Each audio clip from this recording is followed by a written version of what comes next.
하나님의 말씀 창세기 2장 16절 말씀입니다. 창세기 2장 16절, 17절 다 같이 함께 봉독하겠습니다. 시작. 여호와 하나님께서 사람에게 명령하시기를 그 동산의 나무에서 나는 모든 것을 자유롭게 내가 먹을 수 있으나 선과 악을 알게 하는 나무의 열매는 먹지 마라. 내가 거기서 나는 것을 먹는 날에는 반드시 죽을 것이다 하셨다. 기도하겠습니다. 거룩하신 아버지 하나님, 은혜와 사랑을 감사합니다. 오늘도 거룩한 주일 저에게 허락하여 주셔서 주의 종을 통해서 귀한 말씀으로 양육하여 주시고 이 시간에 이 청년부로 모여서 하나님 아버지 앞에 예배하게 해주심을 감사드립니다. 오늘 특별히 수요일 문답 은혜 언약에 대해서 공부하는 시간이 오니 이 시간 하나님의 말씀으로 깨우쳐 주시고 저희가 교리에 굳게 서서 교리로 잘 무장해서 하나님의 말씀을 견고히 붙들고 나갈 수 있는 저희들 되게 하여 주시옵소서. 이 시간 하나님 아버지께서 함께 하여 주시고 저희들에게 깨달음을 허락하여 주시고 또한 저로 하여금 이 시간 틀림없이 잘 가르칠 수 있도록 은혜 베풀어 주시옵소서. 예수님의 이름으로 기도드리옵나이다. 아멘. 오늘 수요일 문답 제20문 은혜에 관하여인데 은혜 언약에 대한 거를 오늘 배우겠습니다. 이 교리 중에서 이 조직신학 여러분들이 신학교 공부를 하신 분들은 조직신학을 배웠을 텐데 현주 조직신학 배웠지? 네, 조직신학에서 저도 조직신학을 옛날에 저는 야간 신학교를 했는데 이 조직신학 가운데에서도 제일 어려운 분야가 여러분들 쭉 뭐 하면 아시겠지만은 은혜 언약에 대한 게 제일 어려운 분야라서 오늘 여러분들이 이 부분을 집중해서 듣지 않으면은 이해하기가 어려울 수도 있어요. 근데 이것을 제대로 이해하는 것이 굉장히 중요합니다.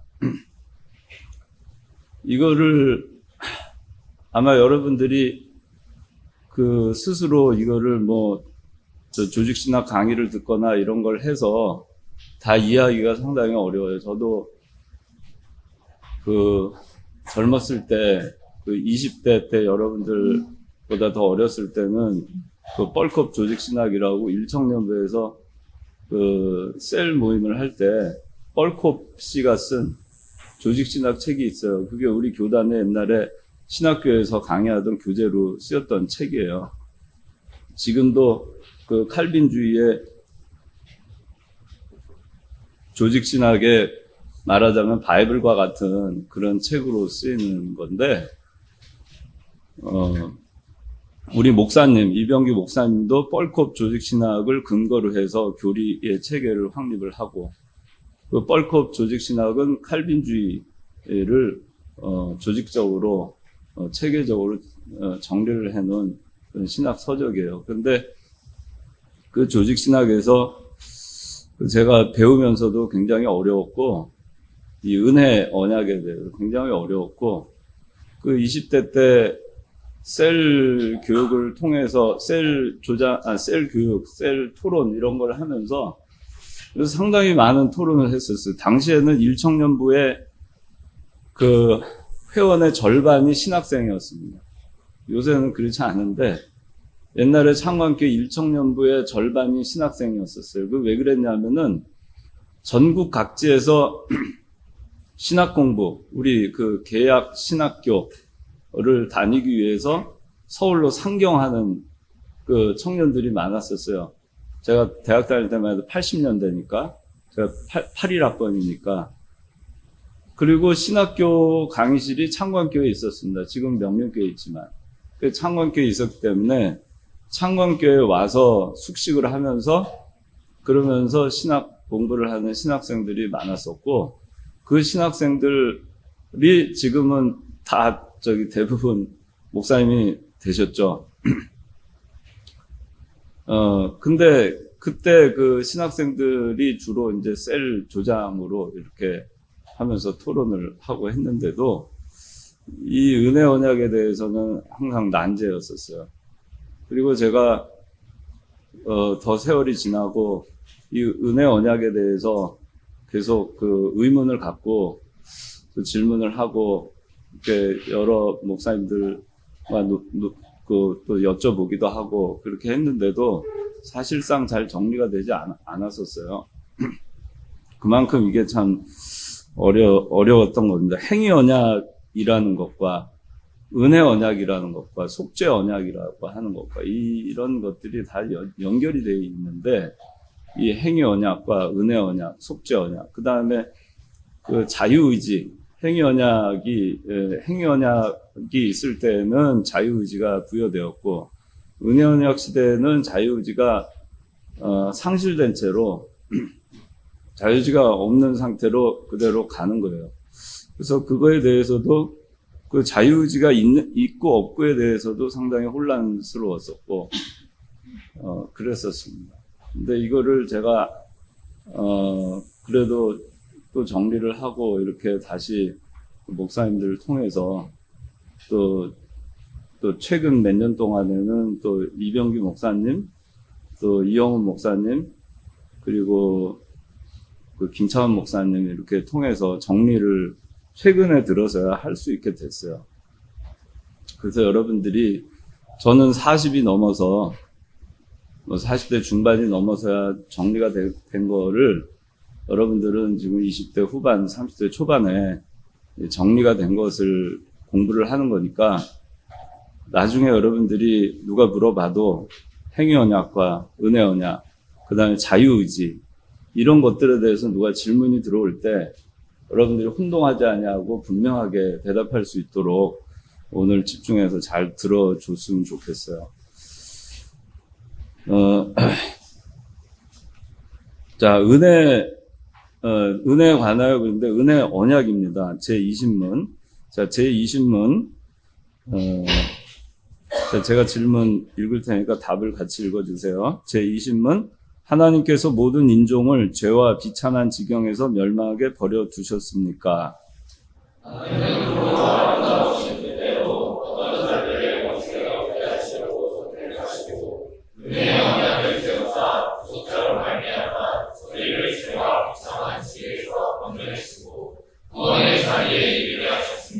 예.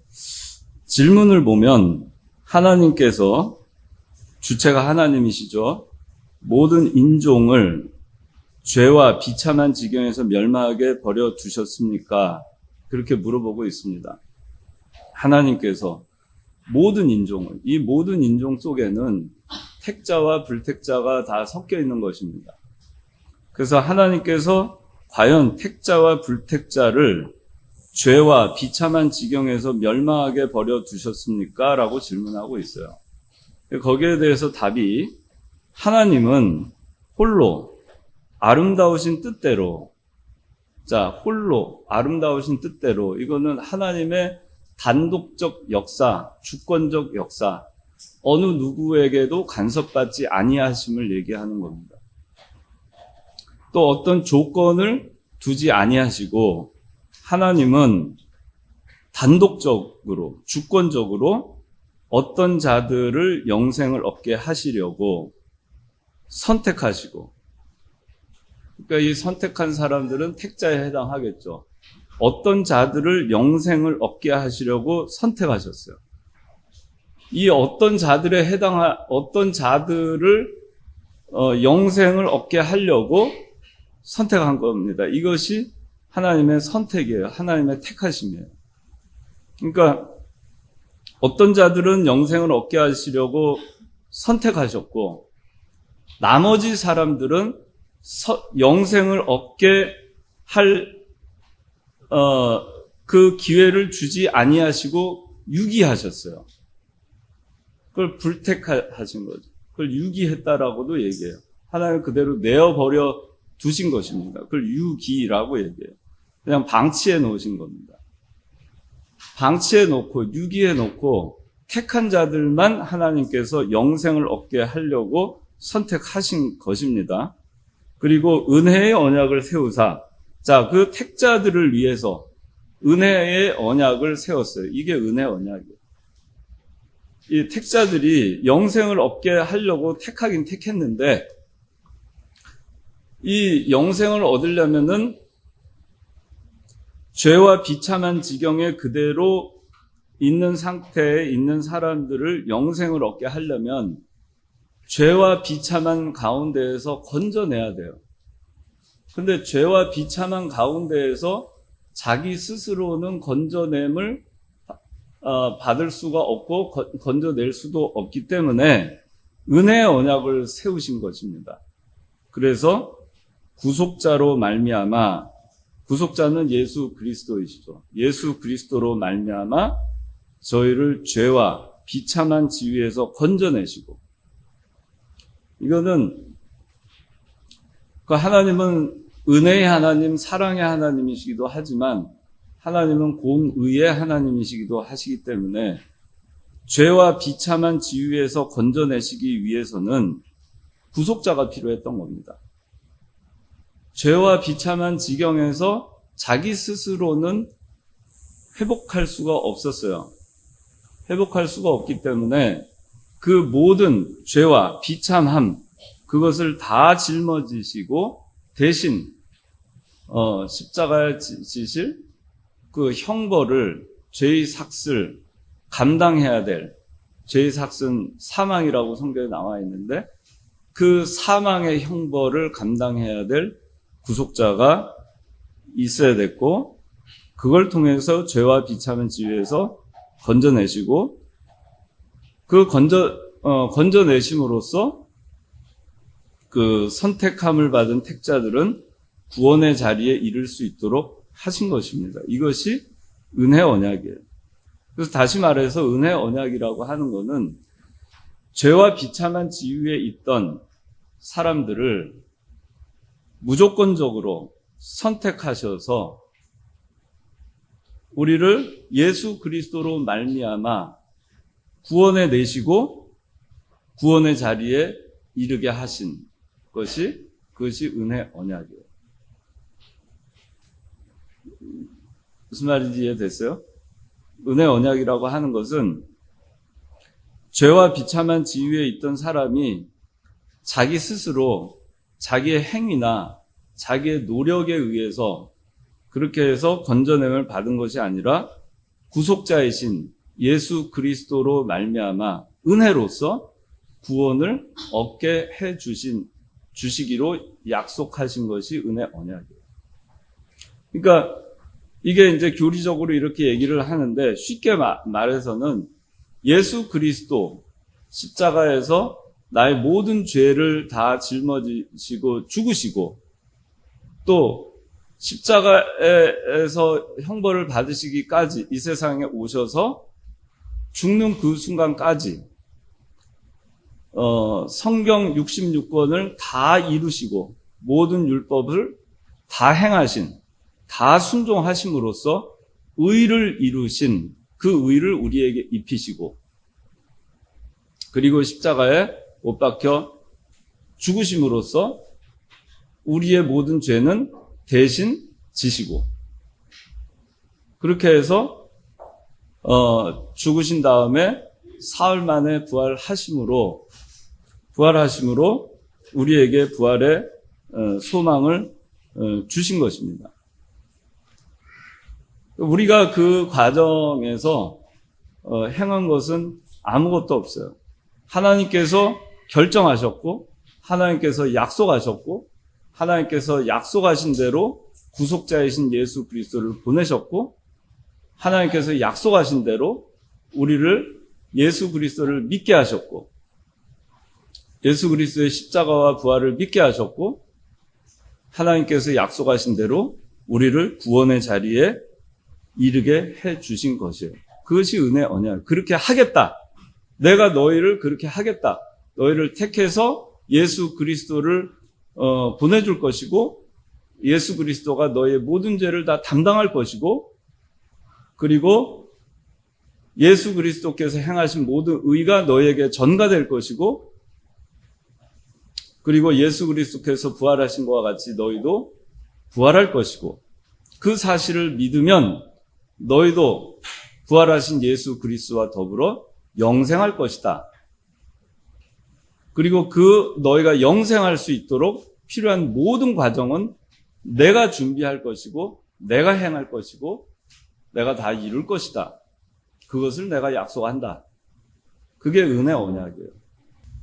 자, 그러면은 일단 거기까지 생각을 하고, 이 은혜 언약을 하기 위해서 우리가 세 가지 언약이 있다는 걸 여러분들이 크게 머릿속에 기억을 하셔야 되겠습니다. 첫째는 행위 언약이라는 것이 있어요. 그 다음에 두 번째는 은혜 언약이 있어요. 그리고 세 번째는 속죄 언약이라고 하는 것이 있어요. 여기 그 속죄 언약이 두 번째 페이지 맨 위에 속죄 언약 이렇게 나옵니다. 행위 언약이라고 하는 것은 여기 여러분들 창세기 2장 16절 17절에 읽은 이것이 행위 언약입니다. 자, 다시 한번 2장 16절 17절 누가 읽어주세요. 여호와 하나님께서 사람에게 명령하시기를 그 동산의 나무에서 나는 모든 것을 자유롭게 인자 먹을 수 있으나 선과 악을 알게 하는 나무의 열매는 먹지 마라. 내가 거기서 나는 것을 먹는 나이는 반드시 죽을 것이다. 네. 자, 이 행위 언약, 자, 잘 보세요. 그 동산의 나무에서 나는 모든 것을 자유롭게 내가 먹을 수 있으나 선과 악을 알게 하는 나무의 열매는 먹지 마라. 내가 거기서 나는 것을 먹는 날에는 반드시 죽을 것이다. 이게 하나님의 약속입니다. 하나님께서 창조하신 사람에게 명령하셨어요. 여기 명령하시기를. 그러니까 이 행위 언약의 당사자는 하나님과 그 다음에 인류의 대표인 아담이 되겠죠. 하나님께서 인류의 대표인 아담에게 명령하시기를 동산의 나무에서 나는 모든 것은 자유롭게 내가 먹을 수 있지만 선과 악을 알게 하는 나무의 열매는 먹지 마라. 내가 먹는 날엔 정령 죽을 것이다. 그렇게 얘기한 겁니다. 이게 행위 언약이에요. 자, 뭐냐면은 자, 다 먹어도 좋다. 에덴 동산에 있는 모든 거 네가 다 먹을 수 있다. 단 예외가 하나 있다. 동산 중앙에 선악과가 있는데 그 선악과를 따먹지 마라. 따먹지 마라. 하지 마라. 이 한 가지. 하지 마라. 이게 행위 언약이에요. 하지 마라 한 거예요. 하지 않으면 어떻게 되죠? 하지 않으면 선악과를 따먹지 않으면 어떻게 되죠? 죽지 않아요. 죽지 않으면 어떻게 되죠? 영생하는 겁니다. 죽지 않으면 영생하는 거예요. 그러니까 선악과 안 따먹으면 영생해요. 영생할 수 있는 조건이 뭐냐면 딱 따먹지 말아야 되는 거예요. 영생하기 위한 조건이 너의 행위. 네가 따먹을 거냐, 따먹지 않을 거냐, 네가 결정을 해서 네 행위에 대해서 네가 책임을 지는 것입니다. 그래서 따먹지 않으면은 영생하는 거고, 따먹으면은 정령 죽는 거예요. 약속을 했어요, 하나님이. 자, 네가 선악과를 따먹으면 너는 죽을 거야. 넌 반드시 죽는다. 약속했어요. 약속한 대로 선악과를 따먹고 하나님과의 영적 관계 끊어졌고 육신도 사망에 이르게 됐죠.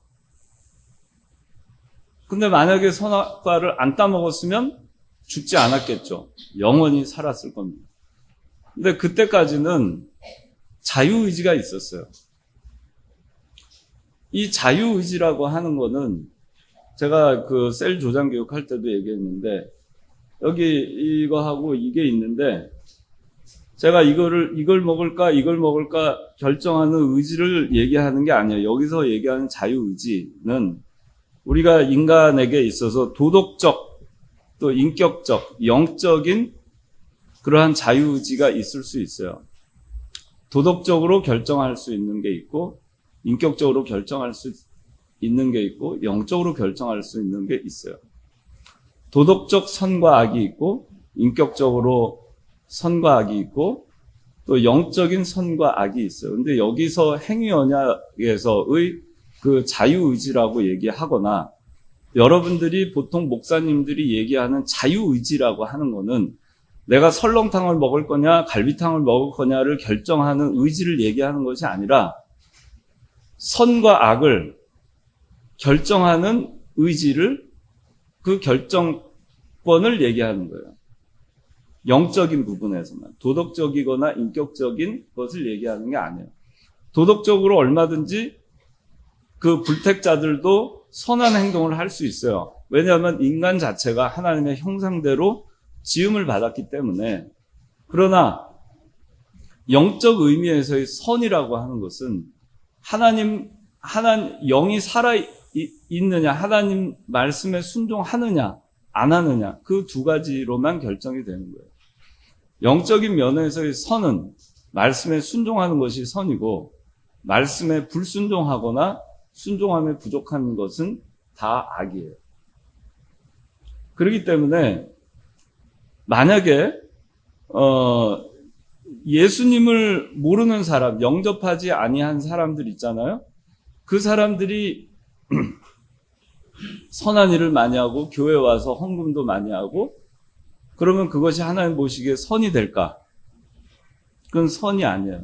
왜냐하면 그 사람들은 영적으로 죽어있는 상태고, 영적으로 죽어있는 상태는 전적으로 부패해서 죄악 가운데 있는 상태예요. 영적으로 악한 상태에 있는 겁니다. 하나님을 모르는 상태는 영적으로 악한 거예요. 하나님을 알고 하나님의 말씀을 순종하는 것이 영적으로 선한 것입니다. 그래서 이 자유의지라고 하는 것은 선, 악, 그것을 결정할 수 있는 의지인데, 여기서 말하는 선과 악이라고 하는 것은 하나님의 말씀을 순종하느냐, 순종하지 않느냐, 그 두 가지예요. 그래서 이 행위 언약에 있어서 요구하는 것은 뭐였냐면은 선악과를 따먹지 마라, 그걸 순종하라는 것입니다. 근데 그때는 순종할 것이냐 순종하지 않을 것이냐를 결정할 수 있었어요. 내가 선악과를 따먹을 거냐 아니면은 따먹지 않을 것이냐, 자기 의지로 결정할 수 있었어요. 죄를 지을 것이냐 죄를 짓지 않을 것이냐 결정할 수 있었어요. 그걸 자유의지라고 하는 것입니다. 그러니까 여러분들이 혼동하면 안 돼요. 이 자유의지를 너무 포괄적으로 생각해서 설렁탕을 먹을 거냐 갈비탕을 먹을 거냐, 동쪽으로 갈 거냐 서쪽으로 갈 거냐, 버스를 탈 거냐 지하철을 탈 거냐, 교회를 갈 거냐 말 거냐, 뭐 이걸 할 거냐 저걸 할 거냐, 그런 면에서 여러분들이 혼동하면 안 되고, 영적인 부분에서 내가 말씀을 순종할 거냐 안 할 거냐, 그거예요.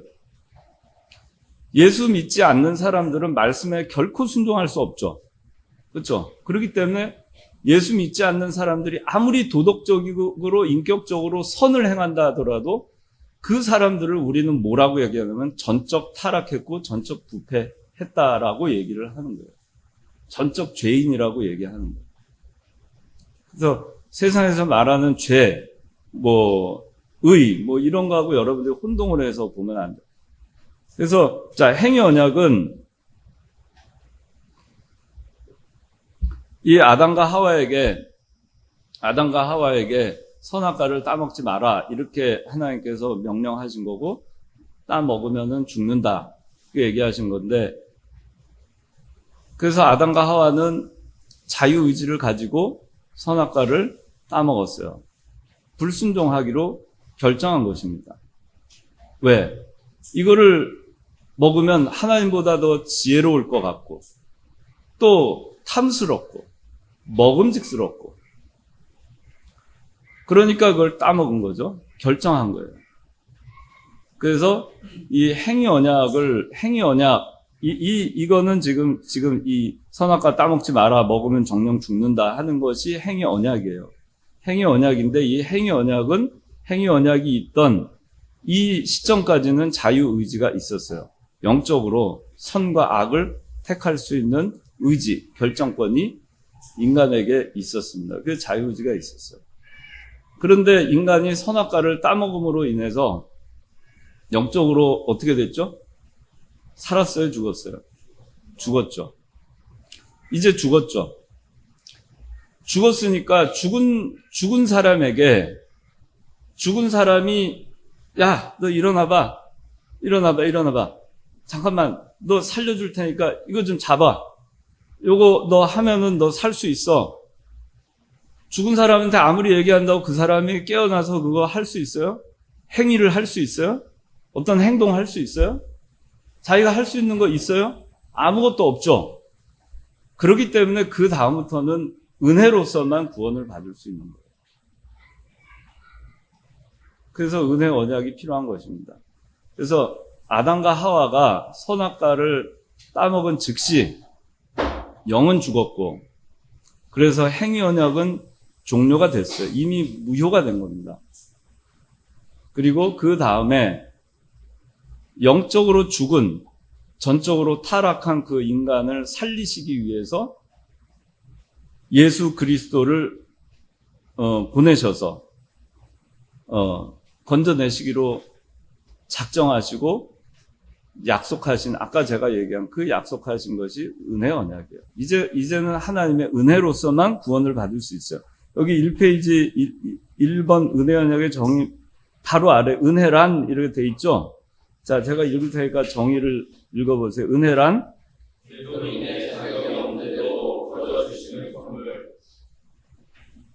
거저주는 게 은혜예요. 뭐 네가 잘했으니까 자 할 때 그건 상이죠, 상. 근데 은혜라고 하는 거는 내가 한 게 아무것도 없는데 그냥 거저주는 거예요. 거저주는 거. 그러니까 그걸 은혜라고 하는 겁니다. 그래서 하나님께서는 죄와 사망 가운데 처해 있는, 죄와 비참한 지위에 있던 우리를 건져내시기 위해서 독생자 예수 그리스도를 보내주기로 약속하시고, 아까 얘기한 대로 그대로 실행하셨어요. 내가 실행하겠다. 그리스도 예수를 믿으면 너희는 구원받는다. 그렇게 약속하셨어요. 근데 믿으면이라고 하는 조건이 있으니까 믿는 거 우리가 해야 될 것 같죠? 근데 그 믿음조차도 하나님께서 주신 거예요. 그걸 여러분들이 믿는 건 우리의 행위냐 그렇게 착각하면 안 됩니다. 요한복음 6장.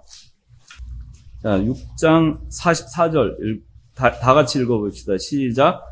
나를 보내신 아버지께서 이끌지 않으시면 아무도 내게로 올 수 없으며 내게 오는 그를 마지막 날에 다시 살릴 것이다. 자, 나를 보내신 아버지께서 이끌지 않으시면 아무도 내게로 올 수 없다.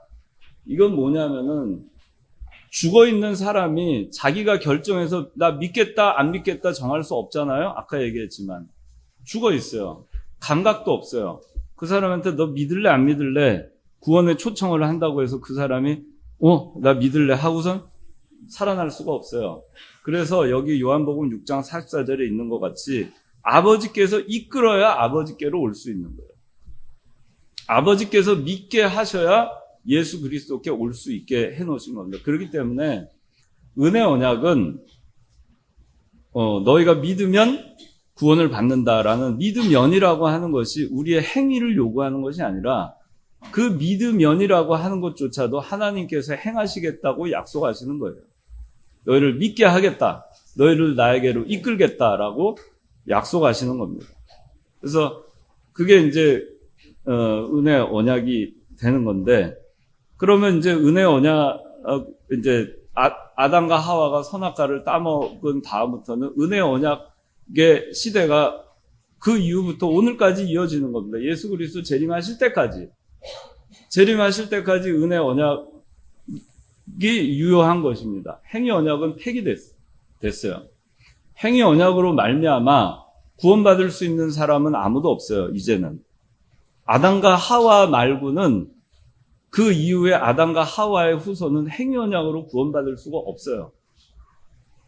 이제는 은혜 언약으로만 구원받을 수 있어요. 자, 하나 물어볼게요. 아담과 하와가 하와 말고 행위 언약으로 구원받을 수 없는 이유가 뭘까요? 우리는 더 이상 행위 언약으로는 구원받을 수 없는 이유가 뭘까요? 일곱이. 우리의 지금 아담은 원죄 저질렀고 아담의 행위 저지른 죄가 전적으로 전가받았기 때문에 그 행위 언약으로 구원받았습니다. 네, 똑똑하게 대답 잘했어요. 그러니까 아담과 하와는 무죄 상태였죠. 원죄가 없었죠. 원죄가 없었으니까 원죄 없는 아담과 하와는 행위만 지키면은 영생할 수 있었어요. 그런데 아담과 하와가 죄를 졌죠. 그게 원죄가 됐죠. 그죠? 원죄가 계속 유전되어서 우리에게 내려오죠. 우리가 태어나서 갓난 아이가 됐을 때 그 갓난 아이 무죄하게 태어난 것 같지만 원죄를 갖고 태어난 거예요. 원죄를. 그러니까 태어난 순간부터 모든 율법을 다 예수 그리스도처럼 준수한다고 해도 그 사람은 뭐죠? 죄인이에요. 저는. 그래서 행위 언약으로는 더 이상 구원받을 수 있는 사람이 아무도 없게 된 거예요. 더 이상 유효하지 않아요. 이게 이제 여러분들 좀 제가 좀 가지치기를 하긴 좀 싫은데 한 가지만 더 여기에 대해서 여러분들 이해를 위해서 얘기를 하자면 그렇기 때문에 예수 그리스도께서 동정녀 마리아에게 탄생하신 겁니다. 동정녀 마리아에게 탄생하지 아니하시고 인간의 생육 방법으로 태어났으면 예수님도 원죄를 입고 태어났기 때문에 이 세상에 태어나서 십자가 못 박히시는 그때까지 모든 율법을 이룬다 하더라도 여전히 원죄를 안고 있기 때문에 우리의 죄를 대속할 자격이 없는 자가 되는 겁니다. 그렇기 때문에 예수 그리스도께서는 무죄하게 원죄를 입고 태어나지 않으시기 위해서 성령으로 잉태해서 동정녀 마리아에게 탄생하신 거죠. 그래서 이제 오늘날 이제 은혜 언약의 시대입니다. 은혜 언약의 시대인데 그러면 은혜 언약의 시대에 있는 우리가 은혜 언약의 시대에 있는 우리를 볼 때 택자와 불택자가 있겠죠. 이제는 다 죽었어요. 다 죽었어요. 이제 아담과 하와가 죄를 지음으로 행위 언약은 폐기됐고 행위 언약으로 구원받을 수 있는 사람 아무도 없게 됐어요. 이제 오직 그리스도의 십자가와 부활로 말미암아 그것을 믿는 사람만 구원받을 수 있게 됐어요. 하나님께서 그걸 믿게 하신 자는 택자고 믿지 않도록 하신 자는 유기를 하시고 방치하신 거예요. 불택자입니다. 자, 그럼 택자, 불택자가 남았죠. 자, 그러면 택자가 이제 예수 그리스도를 영접하고 영이 다시 살았어요. 이제 영이 다시 살았죠. 그죠? 아담과 하와가 범죄하기 전처럼 영이 살았죠. 자, 영이 살아난 그 택자, 지금 여러분들 같은 상태에 있는 사람들에게 자유의지가 있을까 없을까? 자유의지가 없습니다. 은혜 언약 시대에는 자유의지가 상실된 채로 그대로 가는 겁니다. 없어요. 자유의지는 없어요. 불택자에게도 자유의지가 없고 택자에게도 자유의지가 없어요. 자, 왜 그러냐? 굉장히 중요한 얘기를 하는 거예요. 이게 다른 교리서나 또 다른 계통에서는 칼빈주의가 아닌 데에서 또 다르게 얘기하고, 여러분들이 이게 나중에 중생론을 할 때도 굉장히 중요한 거기 때문에 잘 유념해서 들어야 돼요. 자, 자유의지가 없다. 택자가 이제 영이 살았어요. 중생했잖아요? 중생했는데, 여러분들 중생론을 배울 때 중생한 영은 죽는다, 죽지 않는다. 죽지 않는다. 자, 중생한 영은 범죄한다, 안 한다. 중생한 영은 범죄치 않아요. 자, 요한일서. 자, 다 같이 요한일서 3장 9절 다 같이 읽어봅시다. 시작. 하나님께로서 난 자마다 죄를 짓지 않으니 이는 하나님의 씨가 그 사람 안에 거하기 때문이다. 그는 죄를 지을 수 없으니 이는 그가 하나님께로부터 났기 때문이다. 자, 죄 지을 수 있어요, 없어요? 죄 지을 수 있어요, 없어요? 지금 읽었잖아. 큰 소리로. 죄 지을 수 있어요, 없어요?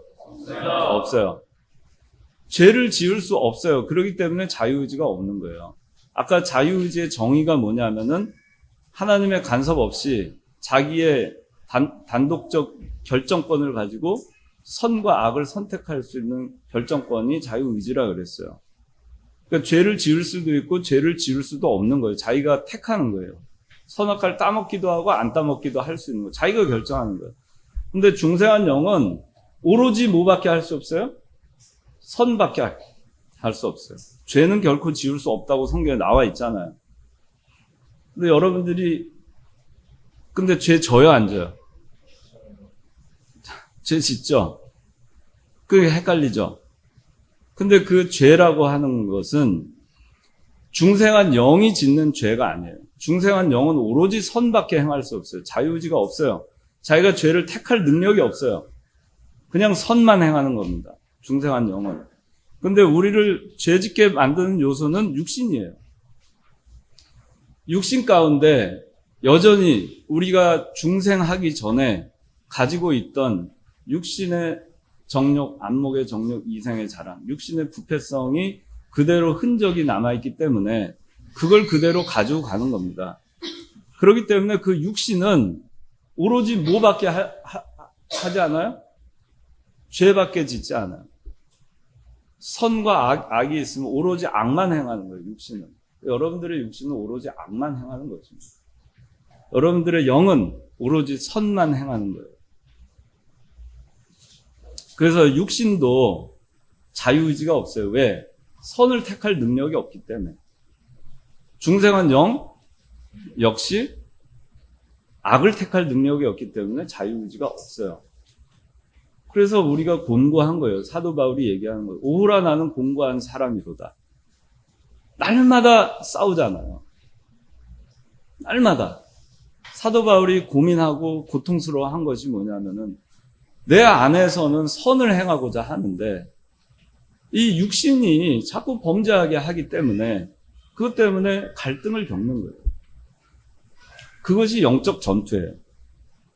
중생한 영이 하는 영적 전투예요. 그래서 여러분들이 우리 교회에서 목사님이 그런 육신의 부패성을 쳐서 복종시켜라. 육신을 쳐서 복종시켜라. 이런 얘기 많이 하시잖아요. 그게 뭐냐면은 중생한 영이 육신의 부패성을 쳐서 복종시키는 거예요. 육신은 자꾸 죄성을 가지고 죄를 짓게 돼 있어요, 육신은. 근데 중생한 영은 죄를 짓지 않아요. 지을 수도 없고 싸울 수밖에 없죠. 그런데 중생한 영이 계속 그 영적 전투에서 육신의 정욕을 정복해 육신의 죄성을 쳐서 복종시켜 나가는 거죠. 그것이 우리가 얘기하는 중생한 영은 자라난다 하는 거예요. 그게 자라나는 거예요. 그래서 중생론을 배울 때 세 가지를 꼭 얘기하잖아요. 중생한 영은 범죄치 않는다. 중생한 영은 죽지 않는다. 그 다음에 마지막으로 중생한 영은 자라난다. 그 얘기하잖아요. 그래서 여러분들이 이 자유의지와 행위 언약과 은혜 언약에 대해서 이해를 했을 겁니다. 그래서 여기 여기 이제 교재를 보면은 행위 언약이라고 돼 있고 은혜 언약이라고 돼 있는데 제가 아마 조장 교육을 할 때 조금 잘못 가르친 게 하나 있는 것 같은데 그거를 수정을 해야 될 것 같은데 여기 교재에도 지금 행위 언약 제가 아마 행위 언약은 이게 계약적 요소가 많다 이렇게 얘기를 조장 교육할 때 했는데 그거는 잘못된 거고 그 행위 언약도 언약이라고 봐야 됩니다. 행위 언약도 언약이라고 봐야 돼요. 여러분들이 좀 헷갈릴 수가 있는데 계약이라고 하는 거하고 언약이라고 하는 거는 차이가 있어요. 그 계약이라고 하는 거는 합의서 같은 겁니다. 어그리먼트. 그러니까 A하고 B하고 쌍방간이 합의를 했을 때 유효하게 되는 거예요. 그것이 합의서, 어그리먼트, 계약서, 쌍방이 어그리한 거예요. 그러니까 어그리먼트가 되는 거죠. 그런데 상대가 합의를 요하지 않는 거예요. 상대의 합의를 요하지 아니하고 내가 일방적으로 약속하는 것이 언약이에요. 그래서 행위 언약도 쌍무적이기는 하지만 쌍방 간의 행위가 약속에 의해서 자, 너의 행위, 너 이거 해야 되고 난 이거 할게. 이렇게 쌍방 간의 의무와 책임이 이렇게 명시가 돼 있기는 하지만은 그렇지만은 이 행위 언약은 선악과 따먹지 마라. 먹는 날은 죽을 것이다 한 거는 하나님께서 사람에게 명령하신 거기 때문에 하나님께서 사람에게 일방적으로 약속하신 거예요. 그래서 이거는 언약이라고 해야 됩니다. 그래서 여러분들이 계약이라고 하는 거는 합의서, 쌍방 간에 합의를 해서 동의를 구해서 만들어진 것이 계약이고, 그 다음에 언약이라고 하는 거는 영어로 커브넌트라고 그래요.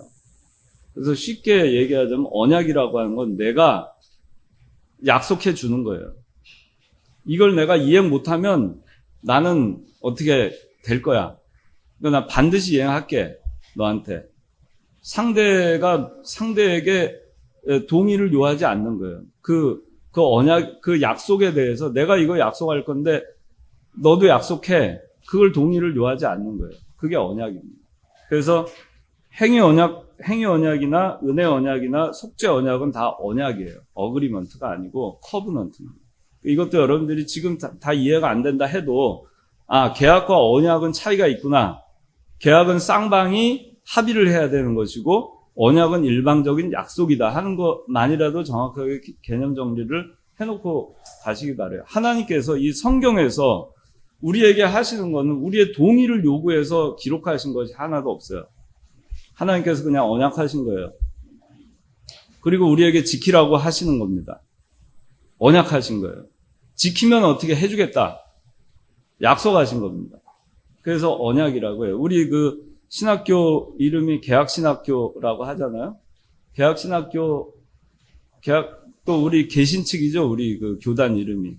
대한예수교 장로회 계신 측. 계약신학 측. 그거예요. 계약신학. 그 계약이라고 할 때 영어로 번역해 놓은 거 보면 어그리먼트 티올로지가 아니라 커브넌트 티올로지라고 번역돼 있어요. 그러니까 커브넌트는 엄밀하게 말해서 계약이 아니라 언약이에요. 일방적으로 약속하고 통보해 주는 것입니다. 내가 이거 지킬게. 넌 가만히 있어. 내가 지켜줄게. 그 언약을 하는 거예요. 그 하나님의 언약은 어떻게 만들어졌느냐? 하나님은 우리보다 절대적으로 우리의 능력을 초월하시는 분이시고 전능자이시고 우리와 평등한 관계가 아니시죠. 그 하나님께서 절대적인 주권으로 약속하시고 우리에게 통보해 주시는 거예요. 그래서 언약이에요. 그래서 여기 여러분들이 이 행위 언약도 하나님께서 언약으로 하신 거예요. 너 선악과 따먹지 마. 따먹으면 죽어. 그 일방적으로 약속하고 통보해 주신 거고, 은혜 언약도 마찬가지예요. 그리스도를 믿으면 구원받아. 일방적으로 약속하고 우리에게 통보를 해 주신 겁니다. 근데 행위 언약과 은혜 언약과의 차이는 아까 대부분 설명했지만 또 다른 큰 차이가, 행위 언약은 아까 얘기 했는데 우리의 행위를 요구하는 거기 때문에 쌍무적이에요. 네가 이거를 해야 되는 게 있어요. 근데 은혜 언약은 쌍무적이 아니에요. 우리에게 요구하시는 게 아무것도 없어요. 그 일방적이에요. 이해가 됐어요? 그렇게 이해를 하면 되고, 여기 행위 언약의 여러분들 이 교재 자료의 조건, 행위 언약의 조건을 보면은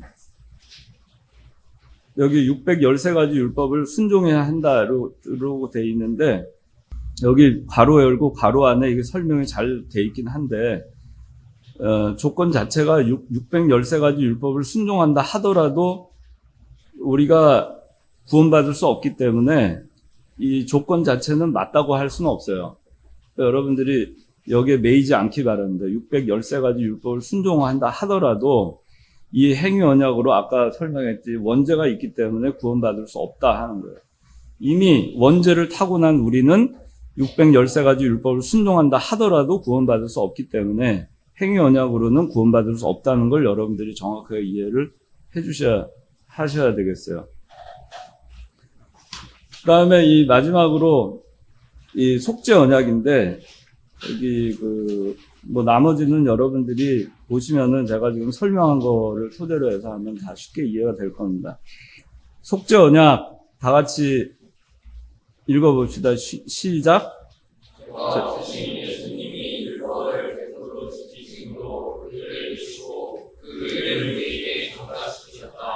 또한 십자가에 달려 죽으심으로 우리의 죄를 상다 받으셨다.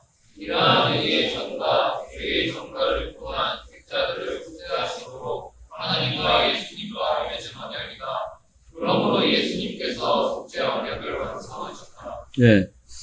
이거는 뭐냐면은 우리에게 은혜 언약이 성취되기 위해서는 이 속죄 언약이 완성돼야 돼요. 이게 담보가 되어야만 은혜 언약이 성립이 되는 것입니다. 은혜 언약이 성립이 되려면 예수 그리스도께서 십자가에 못 박혀 죽으셔야 되는 거죠. 우리의 죄를 다 짊어지시고 또 이 세상에 오셔서 모든 의를 다 이루어 주셔야 되는 거죠. 그 두 가지를 하셔야 돼요. 그 두 가지를 해주지 아니하시면 우리가 뭘 보고 어떻게 구원을 받겠어요? 은혜 언약이 성립이 안 되죠. 그렇기 때문에 하나님과 예수님과 언약을 맺었어요. 그게 뭐냐면은 속죄 언약이에요. 이 속죄 언약은 하나님께서 또한 일방적으로 예수님에게 통보하신 겁니다. 내가 은혜 언약을 내 택자들에게 은혜 언약을 내가 약속을 했고 통보를 했다. 자, 이걸 하기 위해서 독생자 예수 너는 이 세상에 내려가서 말씀에 순종해서 죽기까지 복종해서 십자가에 못 박혀 죽어야 된다. 그리고 통보하신 거예요. 예수님한테. 그럼 예수님이 이제 하실 일이 뭐죠? 순종하는 것밖에 없어요. 예수님이 이걸 할 때 하나님과 동등돼가지고 합의를 하신 게 아니에요. 그래? 예수님 하나님하고 막 토론을 해가지고 그렇게 해서 합의하신 게 아니라 하나님께서 예수님에게 너 이렇게 해 라고 명령하시면서 통보하신 겁니다. 그렇기 때문에 이것도 속죄 언약이 되는 거예요. 자, 예수님께서는 이제 뭐죠? 하나님께서 그렇게 하라고 언약을 맺어 놓으셨기 때문에 순종하는 것밖에 없어요. 빌립보서 2장 6절부터 8절까지 다 같이 읽겠습니다. 시작. 그분께서는 본래 하나님의 형상이면서도 하나님과 동등되심을 취하려 하지 않으시고 도리어 자신을 비워 종의 형체를 취하여 사람들과 같이 되셨으며 사람의 모양으로 나타나셔서 자신을 낮추시고 죽기까지 순종하셨으니 곧 십자가에서 죽으셨다. 이게 동등한 쌍무적인 계약이 합의를 통한 계약이었다고 하면 예수님께서 순종하실 이유가 없죠. 이건 순종이라고 얘기할 게 아니죠. 약속을 이행했다라고 해야 되겠죠. 근데 순종했다고 성경은 얘기하고 있어요. 이것을 통해서 볼 때 속죄 언약 역시 어그리먼트가 아니라 커브넌트라고 하는 얘기예요. 하나님께서 예수님에게 정하시고 일방적으로 통보하신 것이 되는 것입니다. 그래서 이 속죄 언약을 예수님께서 완성하심으로써 결국 은혜 언약이 성취된 것입니다. 오늘 이 은혜 언약에 대해서 했는데 좀 어려웠을 거예요. 그렇지만 여러분들한테 제가 그동안에 배웠던 거를 저는 사실 오늘 여러분들한테 설명하는 이렇게 여러분들 별거 아니네 이런 생각하실지 모르겠는데 이 행위 언약과 은혜 언약과 속죄 언약에 대한 정확한 그 의미, 그 다음에 상관관계, 그 다음에 자유의지와의 관계, 또 자유의지의 유무, 이런 것들을 이해하는데 저는 상당히 시간이 오래 걸렸어요. 제가 아주 오랜 기간 걸려서 배운 것을 정리해서 여러분들한테 오늘 전했으니까 여러분들이 어디 가서도 이게 우리 교단에서 가르치고 있는 그런 확실한 그런 그 행위 언약, 은혜 언약, 속죄 언약에 대한 그런 그 교리니까 여러분들 이 부분에서 분명하게 서시고 이러한 그 언약에 근거해서 우리가 이 하나님의 언약, 하나님의 약속, 이것을 하나님의 주권적 약속, 이것을 우리가 믿고 나간다. 하나님의 주권적 역사, 하나님의 약속하시면 반드시 성취된다 하는 것을 우리가 믿기 때문에 그래서 우리가 개신측이라고 이름을 진 것이고 우리 교단은 하나님의 주권을 전적으로 믿고 따르는 그런 칼빈주의를 계승하는 교단이라고 여러분들이 이해를 하면 되겠습니다. 자, 다 같이 기도하겠습니다. 하나님 아버지, 오늘 은혜 언약, 행위 언약, 속죄 언약에 대해서 저희가 공부를 했습니다. 이 시간에 행여 잘못된 것이 있으면 하나님께서 감화해 주시고 또 오늘 이 시간에 그동안에 하나님께서 여러 주의 종들을 통해서 가르쳐 주시고 또 저로 하여금 배우게 하여 주신 것들을 정리하여 전할 수 있게 해 주심을 감사드립니다.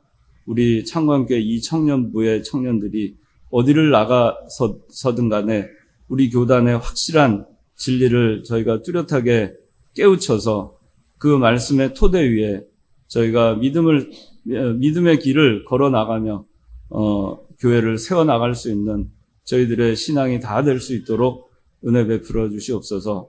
이 모든 말씀 예수님의 이름으로 기도드리옵나이다. 아멘.